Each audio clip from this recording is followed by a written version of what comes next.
Assalamu alaikum students. Today we will start our next tense, that is present continuous tense. In previous lecture we have discussed our present indefinite tense that shows the daily routine and habits. Today we will start our next tense, that is present continuous tense. This tense is also called progressive tense. Let's start what is present continuous tense. Present continuous tense is used for an action which is going on at the time of speaking and has not yet finished. Students, वो काम जो भी जारी हो और ख़त्म ना हुआ हो उसे कहते हैं आप प्रेजेंट कंटिन्यूस टेंस. ठीक है, यानी काम जो है वो अभी ख़त्म ना हुआ हो बल्कि मौजूदा ज़माने में प्रेजेंट टेंस में, ठीक है, वो होते हुए अभी जारी हो, चल रहा हो. उर्दू जुमलों के आखिर में रहा है, रही है और रहे हैं वगैरह आता है. फॉर एग्ज़ाम्पल, वो खेल रही है, अली खाना खा रहा है, हम स्कूल जा रहे हैं. सो टाइम जो है वो अभी काम ख़त्म नहीं हुआ बल्कि जारी है. The work is going on. For affirmative sentences इसके कुछ रूल्स हैं. What are the rules? First of all, students remember there are 3 helping verbs which are used in present continuous tense.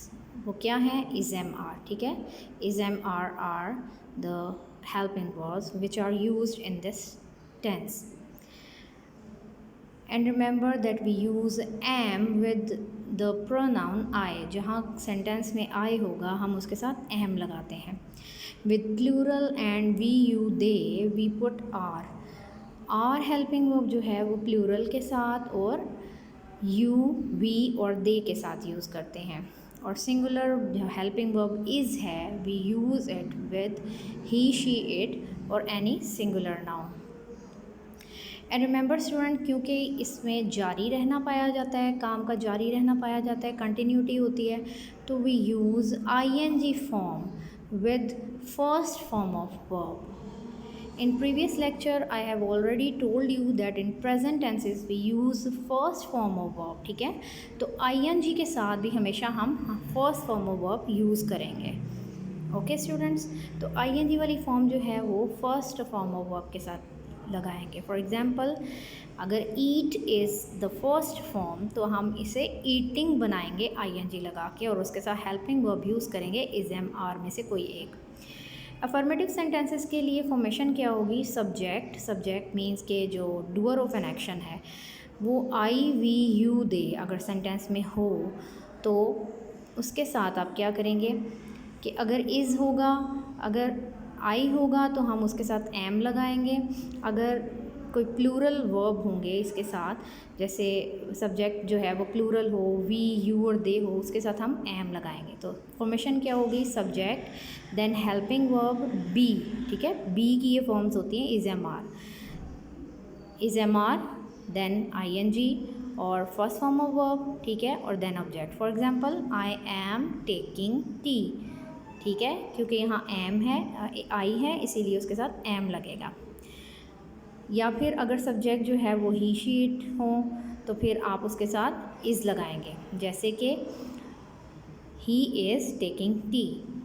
So this is the formation of affirmative sentences. Next आपका है negative sentences. Negative sentences के लिए rule क्या है? You just have to add not after your helping verb. Is am are के बाद आपने not लगा देना है. ठीक है, is am are then not then I N G और फिर उसके बाद जो है ऑब्जेक्ट लगाना है. फॉर एग्ज़ाम्पल, सब्जेक्ट जैसे कि आई, इज़ एम आर में से अगर आई है तो डेफिनेटली एम लगेगा और उसके बाद नॉट, फिर आई एन जी और first form of verb then object.